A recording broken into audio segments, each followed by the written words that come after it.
of rough material against the skin of his face. He couldn't tell straight away whether his eyes were closed or opened. It took him a moment to remember that he was not under the blanket in his hotel room, but kidnapped or something of that sort. He remembered walking out of a business meeting when he was hit hard on the head. After that, darkness. But now he woke up with a bag over his head tied to a chair. "Is someone there?" Omar tried. "Please answer me." Silence. "Please talk to me. If you went through the trouble of taking me, there must be something you want."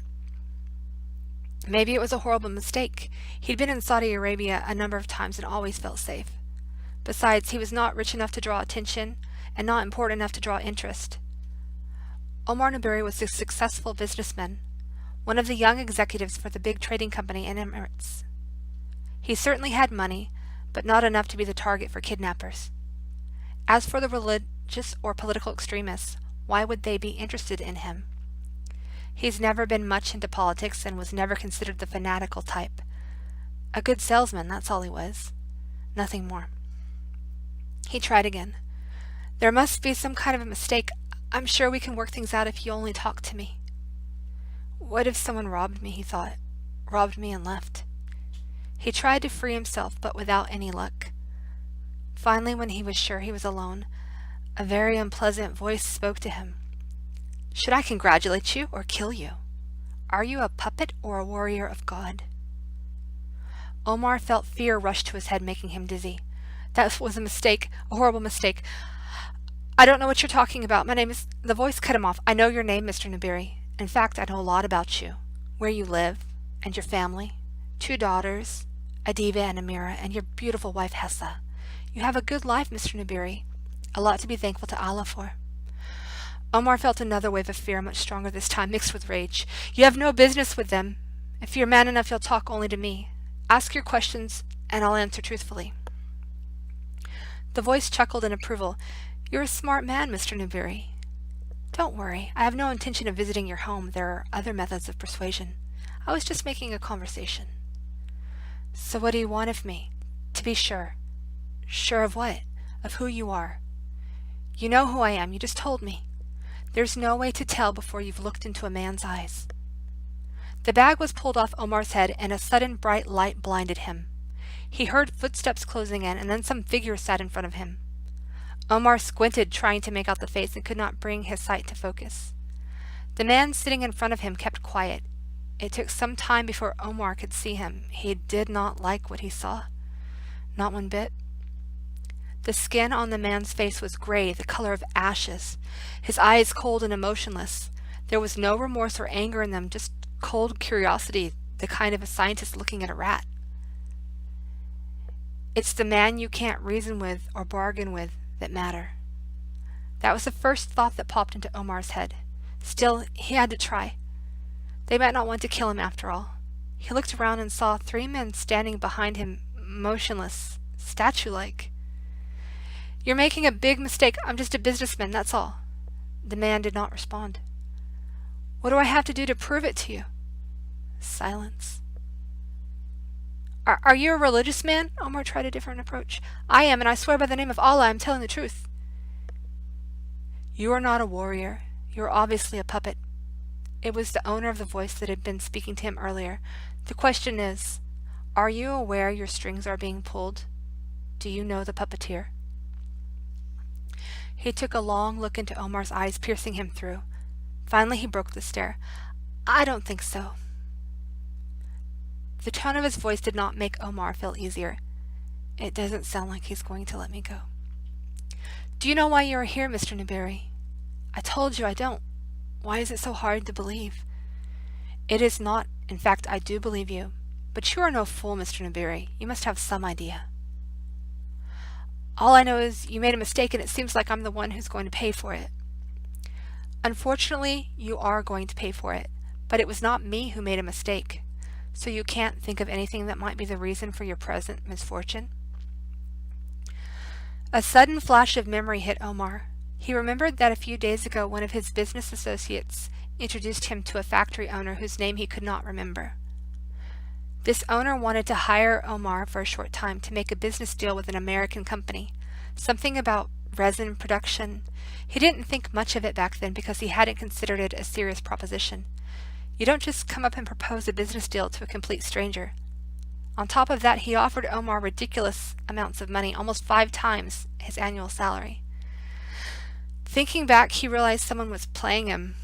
In any case, telling it to these terrorists, or whoever they were, was hardly a smart thing to do.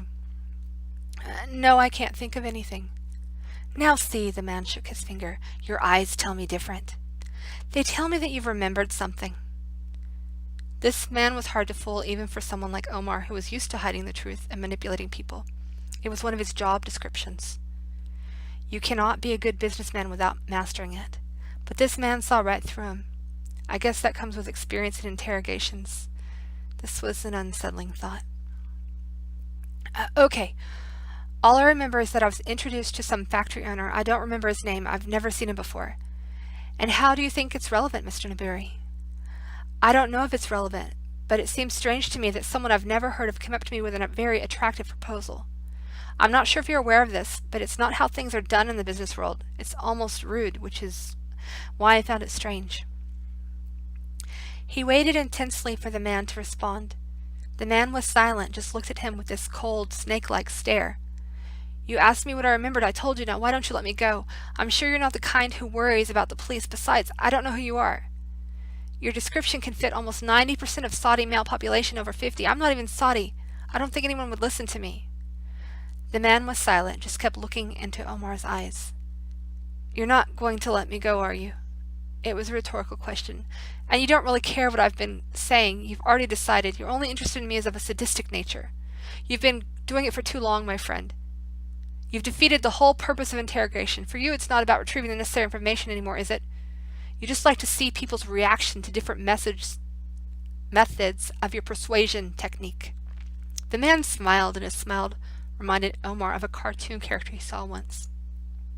Grinch, almost comically evil. Only there was nothing comical about this man. You're way too smart for your own good, Mr. Naburi. He walked into the table, removed a rug, and revealed a lot of different instruments prepared for the torture. I'm a conventionalist, Mr. Naburi, and always follow the routine, even when it seems unnecessary. He picked up a tool which happened to be a hammer. Omar was not a hero or a soldier trained to bear pain and to face danger. The most dangerous thing he had ever seen was the robbery he witnessed just a split second from the window of a taxi. The driver refused to stop when he wanted to help, but even if he did stop, Omar could hardly do anything. The fact was he had never experienced anything that tests a man's worth. He was no coward, and now facing death, he did not tremble. Instead, a sudden calmness swept over him as he realized that it was just his time. He only wished he could see his family one last time. The man with the gray face sat in front of him again, with a hammer in his hands. Do you wish to tell me, Mr. Naburi? Omar looked at him with pity. You know, when I was a child, my father used to tell me this bedtime story about the faceless men. My mother always disapproved of this as it's kind of a scary story. But I loved it. It was an adventure for me. I didn't see any scary stuff in it, not back then. My father told me that no one knows when or how it exactly started, but he said it was a long time ago when the faceless man was nothing but a boy. Something terrible happened to him. So terrible, my father used to say, that people chose to forget about it. But the boy to whom this happened did not forget. When he got older, something just as horrible happened to him again, and this time he chose a path that led him to become the faceless man. My father told me that if someone is truly bad, rotten, the faceless man would know, and he would come. And then this someone would scream the endless scream of horror. I didn't understand the story.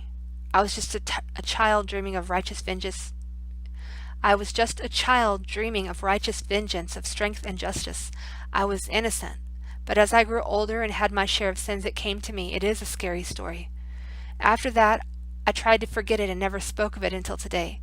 It's until today I've never met a truly rotten man, one that is worthy of the faceless man's attention. The man in front of him smiled. Are you trying to scare me with children's stories, Mr. Naburi? Omar smiled back. You did not listen. The story is not for children, but for grown-ups.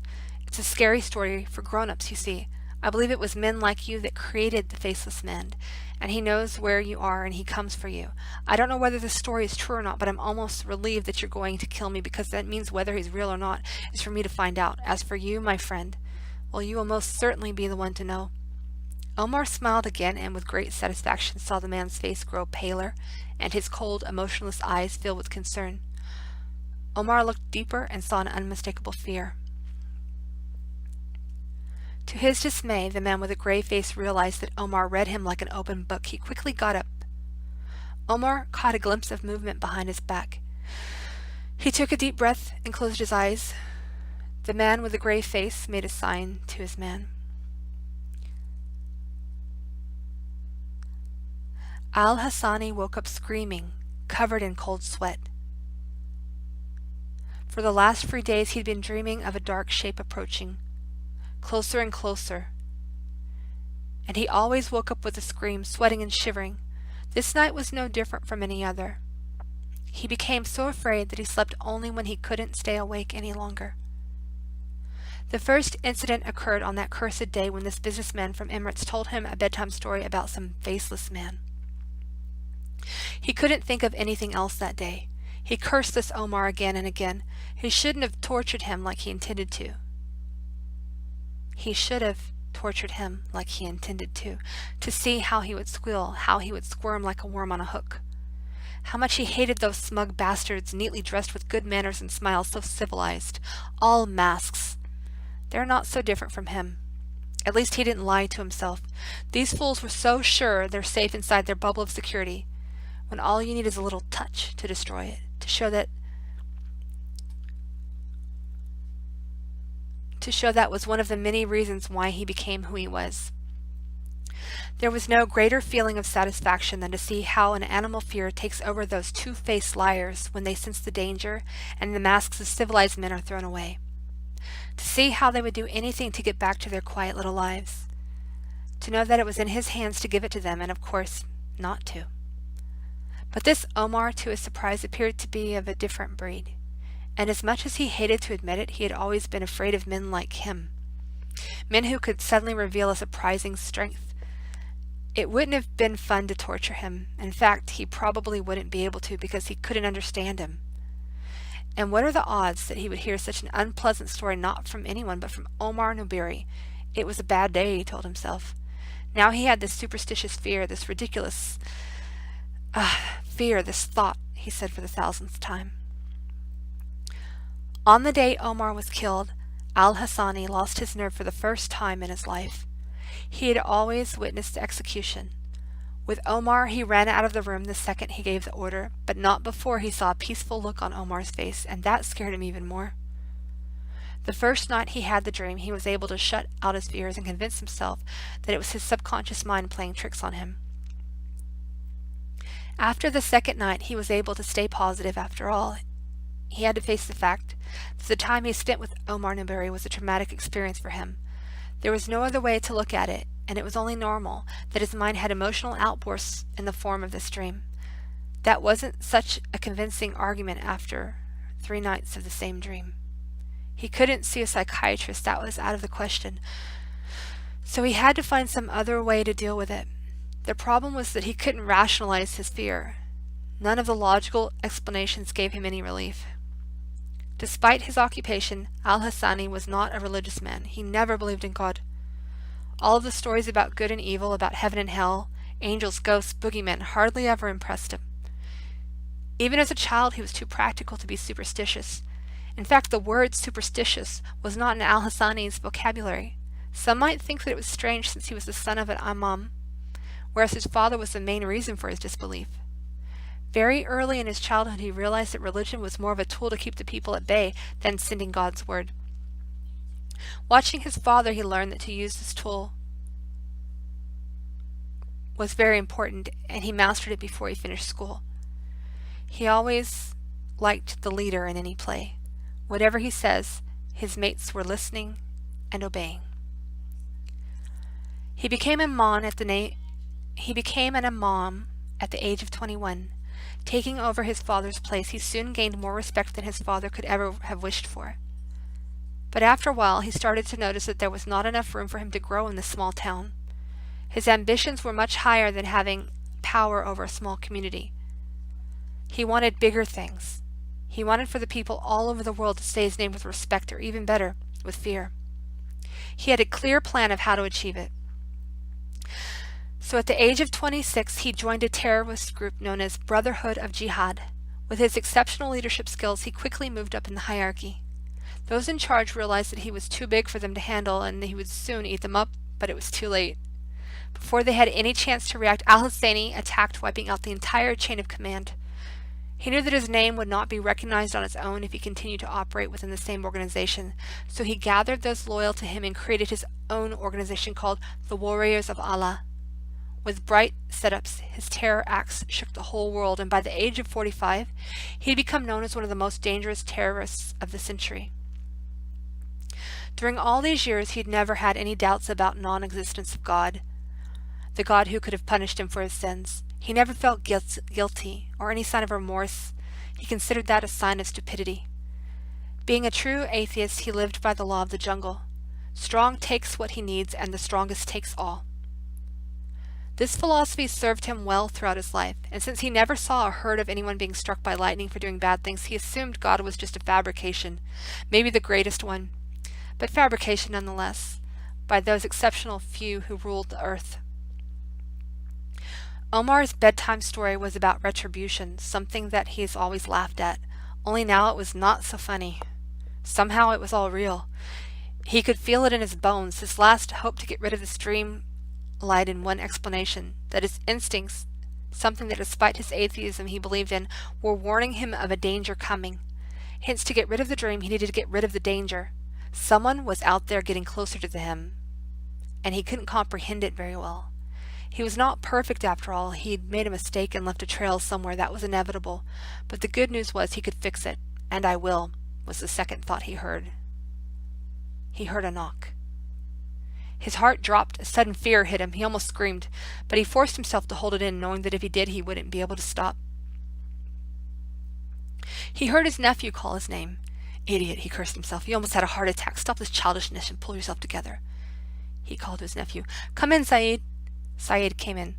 I have good news, Uncle. Finally, I could use some good news. Sit and tell me everything. Saeed knew better than to argue with his uncle, and although time was of essence, he said nothing. He was his uncle's shadow, his second in command, hardly ever leaving his side, and in 10 years he spent close to al-Husseini. He had learned one unchanging truth about him. He never liked to rush into things. No matter how urgent matters were, his uncle always took a second to analyze the situation. He used to tell him all the time, before you do anything, Saeed, take a breath and think what you're going to do, and what effect your action will have. Do that, even when you think your delay can cost you dearly, because if you don't, a mistake that you could have easily avoided can be fatal. That's why urging his uncle to hurry never crossed Saeed's mind. Tell me what you've brought me, al-Husseini leaned forward eagerly, like a kid waiting for a present. That made Saeed nervous. He was not used to seeing his uncle like that. Al-Husseini was the last person he could call emotional or edgy, but since the day he interrogated Omar Naberi, he's changed somehow, become unsure of things. His uncle never let him be present during interrogations. It was one of those hardly ever times when Saeed was not by his uncle's side. And since al-Husseini didn't share with him the results of the interrogation, Saeed remained in the dark, which made him more confused and nervous. The strangest thing was that his uncle, before he went into the room where Omar Naberi was held, told him that it was an easy case and it wouldn't be a problem to retrieve the information. In fact, he already knew the answer and was just going to confirm it. When he came out, he had the look of a man who had just found out the day he would die. But Saeed kept his worries to himself for now, taking his uncle's advice not to rush. So calmly he reported, I think we've got our man. Are you sure of this? How did you find him and what makes you think it's him? He was sold to us by a freelancer. Al-Husseini frowned in disappointment. Saeed, am I such a terrible teacher? Or is it you who's such a bad student? How could you let yourself be caught in such an easy trap? The man we're looking for is too big for any freelancer to handle, so you're either conned or worse, caught. If this is a trap, then they're probably on their way here. While saying this, he felt a strange calmness, worst comes to worst, the stream would stop. Thinking that made him realize that he was afraid of the stream more than any jail. Neither, Uncle. You're a good teacher, and I'd like to thank you and have you think that I'm a good student. We took precautions. We found a freelancer and interrogated him. There's nothing suspicious. I believe he just got lucky. He certainly did not strike me as someone the agency would hire. I think the CIA got sloppy. In any case, we took captive to the safe house, and he has no connections to you. If you want, I will send trustworthy men to do the interrogation. It would be safer. Al-Husseini knew Said was right. They shouldn't be directly involved, and not so long as he would have agreed. I'm going to repeat that. Al-Husseini knew Said was right. They shouldn't be directly involved, and not so long ago he would have agreed. But that Al-Husseini was left in the room with Omar, and what remained was a broken man who could no longer make a rational decision. So instead he made a grave mistake by saying, "No, I want to see him. I want to see what he has to say. I want to hear him speak," and be rid of these fears for once and all. Said said nothing, but again he was troubled to see how emotional his uncle was about this. It took them 2 hours to get to the place. Al-Husseini was used to such long rides. It always took him a long time to get anywhere, even to a place close by. It was precaution routine that involved changing cars or identical-looking cars with the same number plates mixed in dark alleys and speeding in different directions. He was a master of diversion tricks, which is why he still hasn't been caught. So even now, with his present impatient state, he knew better than to disregard the rules. Besides, it gave him time to look at the file of the captive. His name was Michael Gordon, a single man of 40. He was a CIA active field agent and the head of the Special Anti-Terrorist Division of the Kingdom of Saudi Arabia. He formerly worked as a deep undercover agent for 10 years. 3 years in Afghanistan, 2 in Pakistan, 4 years in Jordan, and 2 years in Iraq. This is a dangerous man, was the first thought that came into Al-Husseini's mind. The second was, men like that don't get caught. He was almost sure now that this was a trap, and yet the option of going back and staying awake for as long as he could, knowing that he has to sleep sometimes, scared him more. On arrival, he took a long time to look around the place, and his intuition told him that there was nothing suspicious. That made him relax a little. So far, so good, he thought. And he got out of the car. On the outside, the house was very ordinary, no different than 100 other houses surrounding it. But Al-Husseini was sure it had a basement which went deep underground, so any sound wouldn't reach the street. While they made their way down, he counted. It was 10 meters deep. When he walked into the door, straight away he saw a man in black, sitting behind the table. Ropes were used to fix his hands to the table, in a manner that would prevent the prisoner to move them during the process of torture. Daylight could not reach all the way down into the basement, and one bulb could not provide enough light to make out the face of the man. But for some reason Al-Hussein was not interested to see his face just yet. He forced himself not to seem too eager, as it would ruin the effect of his appearance. He sat on the chair prepared for him, which stood several feet away from the table, and the tied man, and still could not make out his face. He ignored that annoyance for now and said, "Finally, in the piece of greatness. It's not often that fate gives you a present like this, CIA agent. I'll tell you the truth. I only once had a chance to interrogate a CIA operative, and he didn't have nearly as an impressive resume as yours." He waited for a response, and there was none. That's new, he thought. Usually the person being interrogated is eager to talk, to say anything to get his captor's mind away from the thoughts of torture, although he had to admit he had never interrogated anyone of such stature. "So, Mr. Gordon, my first question is, how is it possible that you let yourself get caught by some freelancer? Or is that a trap for me?" Al-Husseini's voice was full of mockery. Still no answer. Al-Husseini frowned. "I'm starting to look silly." He gestured to switch an additional light on that was used when the procedure was being taped. While his people were attending to it, they came up to the camera. While his people were attending to it, he came up to the camera that was centered and pointed it towards the tied man. "I often tape the interrogations.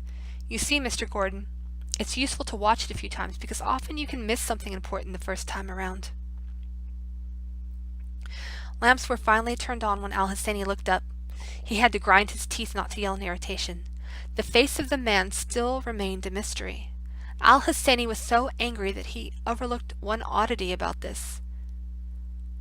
The man was fully lit up to his shoulders, but the rest was covered by a shadow. That fact dismayed Saeed greatly. He could not put his finger on it, but something was very wrong about this man, something that made his stomach twist. Fear crawled inside of him, and he stood unable to move or say anything. Meanwhile, Al-Husseini walked to the smaller table that was standing next to the wall and picked up a hammer which was lying among other tools. "You will talk, Mr. Gordon, I can promise you that." When he turned to walk to the captive, he noticed, or better yet felt, utter silence. He looked around his men and saw horror on their faces, with eyes set on the tied man behind him. He turned around and only then realized what was wrong with him. The man's face was covered by a shadow, but not because lamps were in the wrong angle, but because it seemed that light could not go through its darkness. Al-Husseini shrieked with fear and turned to order his men to kill this thing or to do something, anything. But what he saw made his intestines loose, made him defecate himself. All of his men were hacked to small pieces. With an inhumane effort, he made himself turn back to look at the tied man, only to see his late dream. He saw the faceless man walking toward him, closer and closer. And then Al-Husseini started to scream an endless scream of horror. Like in the dream, Syed watched as his uncle took a hammer from the table and then looked at everyone who stood around him. He saw his uncle turning to face the creature out of nightmares, and all of his movements were like a movie playing in very slow motion. While Al-Husseini was turning to the creature, it got up and with a speed Syed never knew existed, started to chop men to shreds with blades that appeared in its hands out of nowhere. It cut everyone in the room except for him and his uncle, and none of them did anything. They just stood there and waited to be hacked by this thing. It seemed like forever. His uncle was turning his head back at the direction again, and when he finally made his turn, Syed sensed the smell of blood, fear, and excrement. In the end, he heard a scream, a horrible scream, but it was too far away now. Syed ceased to exist, and in his place stood what looked like a body of a man, but was really just a lump of meat. I'll continue reading this another time.